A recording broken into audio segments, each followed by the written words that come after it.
Hey, it's Aaron from GameEnthus.com, and today I'm checking out The Abandons, a game of labyrinth escape for one player. I'm the one player, me. I'm the one player, so nobody else, me. This is from Puzzling Pixel Games. I also reviewed a game of theirs called Conclusio. Something should pop up if you can click on that review. Different game. I was guessing numbers and colors. It's trying to guess a car that you can't see. Anyway. Back to The Abandons. We don't want to abandon The Abandons. Well, The Abandons is a small box game. It's small. So as you can see, it's... Do I need to do more to prove how small that it is? I mean, what if I put it at this angle right here? Is it small? Does that help? How about if I hold it like this? Ta-da. Anyway, The Abandons is a single player labyrinth game you're trying to escape. So I'm going to open this box up, and we're going to take a look at what's inside. Oh, also, I already said one player.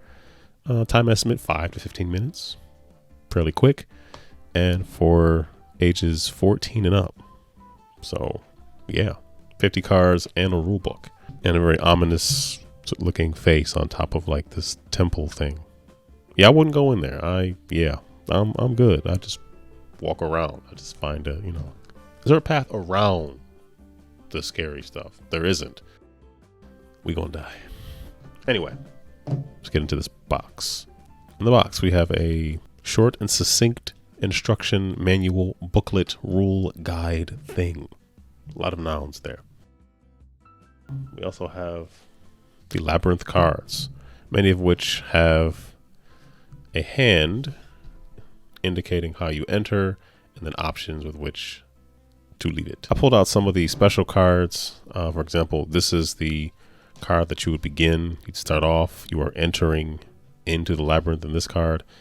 And this is the card that you want to reach as quickly as possible so you can escape the labyrinth. This card contains some of the special items. This card combines 3 different abilities, or 3 different utilities, if you will. The map can be used at an intersection, and it allows you to burn a card and then look at the top 3 cards in the deck and rearrange them in any order you want. The bomb, which requires you to burn 2 cards, will allow you to, in Link Legend of Zelda style, blow a hole in a wall and keep it moving. And the magic mirror, which burns 3 cards as well, allows you to go back to the beginning of a labyrinth and take another path. And lastly, you have the stairs card. The stairs allows you to do a couple different things. You can ignore it. You can also go back to the entrance card.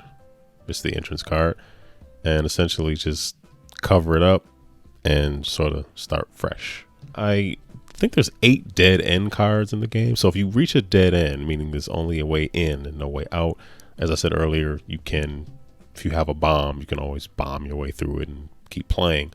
If you do not, you are supposed to go back to the closest intersection and choose an undiscovered path in that intersection and keep moving. If you don't have an intersection, or you just get sort of trapped, then I think, as the rules say, you become a permanent fixture in the Abandons. So you die. I think there's 8 dead ends. So there's also a the Abandons promo pack 1, which has 5 different dead ends. So this dead end is clearly Scrooge McDuck, who was drowned in the vault.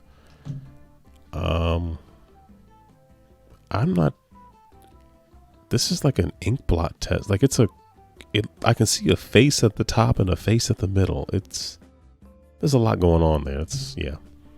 This one it's like a room with cells in it. You ain't going anywhere. This is another dead end, and there's a body in it.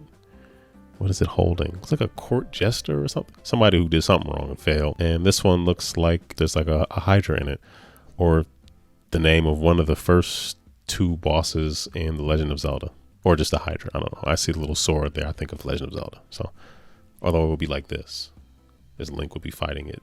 Anyway, that is neither here nor there. So I'm gonna use these dead ends. They just offer something a little different than just the regular dead ends, which all look pretty much the same. I think a bone is the only real difference. Like this one has a bone, whereas this one does not have a bone in it.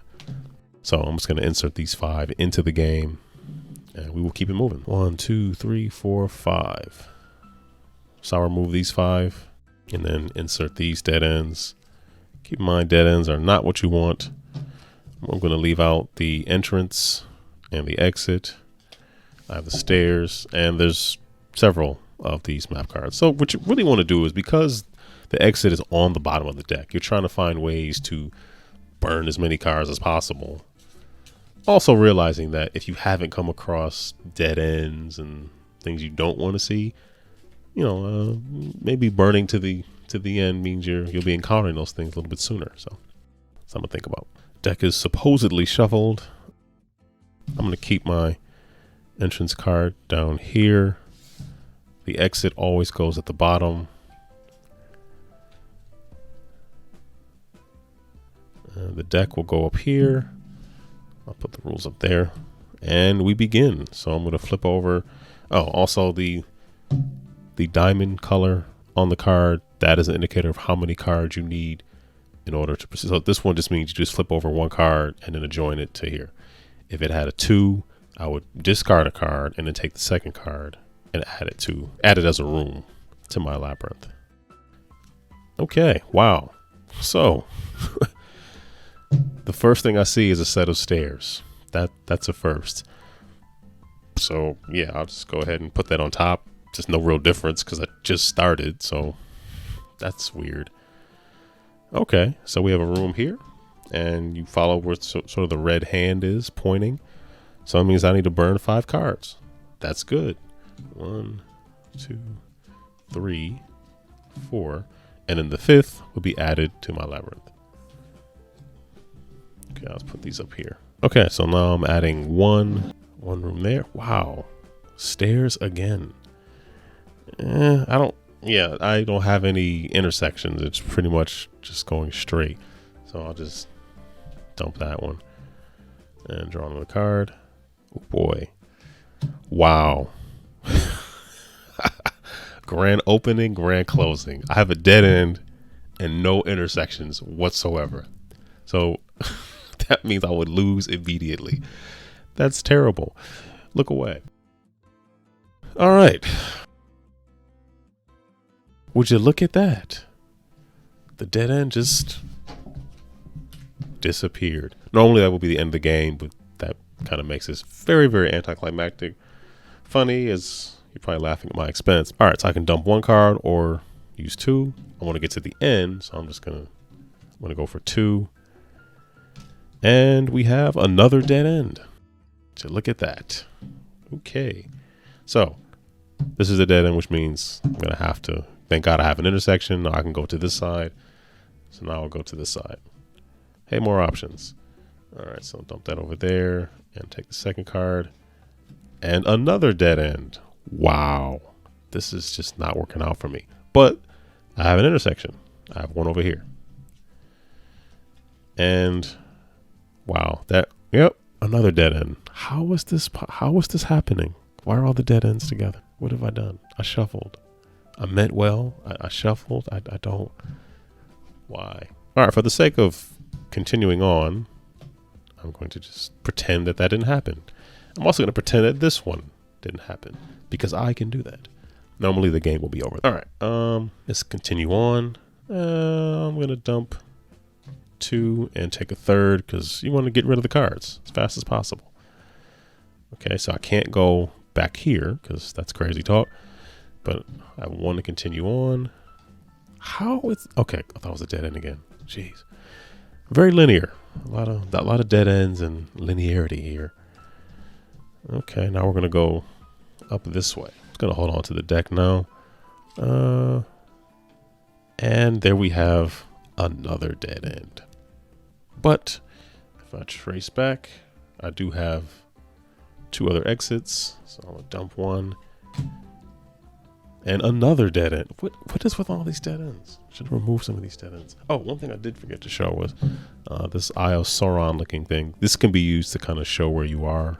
So the promo pack came with a token, so you can sort of place it where you are. So make sure I showed that to you. So you see one side, the other side. See? Camera 1, camera 2, Camera 1, camera 2. Okay, you got it. So we're not done yet. We're gonna be able to go out this way now, hopefully. Man, this game is mean today. So we got a 2. All right. Now, I have a bomb. I could have used this a lot earlier. I'm going to hang on to that. Once you use the card, it goes away. You can't like use all 3. You have to pick one of them. So many dead ends here. I mean, it's almost like it doesn't even matter. All right. So this is going into here, so I can't use that. So I'm going to go out this way. And there we go. Oh. Go out this way. Boy, I'm running out of space here. Okay. We're barely fitting in frame here. So maybe that means I'll just shift a lot of this down. So I'll dump 1. Okay. Have another set of items. Wow. Yeah, I don't really need the stairs.